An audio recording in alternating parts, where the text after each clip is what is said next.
കുഞ്ഞി മക്കൾക്ക് പാൽപ്പല്ലുകൾ കേടുവന്നു, അത് ബിയോണ്ട് റിപ്പയർ പോയി എന്നൊക്കെ വിചാരിക്കലല്ല, മിക്ക മക്കൾക്കും അത് കാണും. കാരണം അവരെ എല്ലാം ഡയറ്റിൽ എങ്ങനെയൊക്കെ പോയാലും സോഫ്റ്റ് ആയിട്ടുള്ള സ്റ്റിക്കി ആയിട്ടുള്ള ബിസ്ക്കറ്റ്, കേക്ക് അങ്ങനത്തെ സാധനങ്ങളൊക്കെയാണ് കൂടുതലും ഉൾപ്പെടുത്തിയിട്ടുണ്ടാവുക.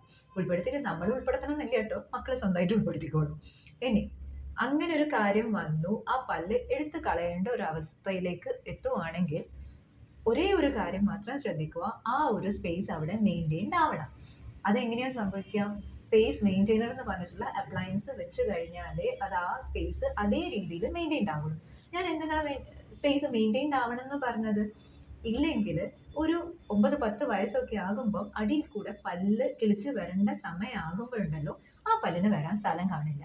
കാരണം ഈ ഒരു എം ടി സ്പേസിന്റെ ഇപ്പുറത്തുനിന്ന് പല്ല് ഇങ്ങോട്ടേക്കും ഷിഫ്റ്റ് ചെയ്തിട്ടുണ്ടാവും, മുന്നിൽ നിന്ന് ബാക്കിലോട്ടേക്കും ഷിഫ്റ്റ് ചെയ്തിട്ടുണ്ടാവും. ഷിഫ്റ്റ് ചെയ്യാന്ന് പറയുന്നത് നീങ്ങി ഇങ്ങനെ പോവല്ല, പക്ഷെ അത് ടിൽറ്റിങ് വന്നിട്ടുണ്ടാവും. കേട്ടോ? അപ്പൊ അങ്ങനെ ആകുമ്പോൾ ഡോക്ടറെ അടുത്ത് ചോദിച്ച് കാര്യം ക്ലിയർ ആക്കണം. സ്പേസ് മെയിൻറ്റെയിൻ ചെയ്യേണ്ടതിന് എന്താ ചെയ്യേണ്ടത്? Space maintainers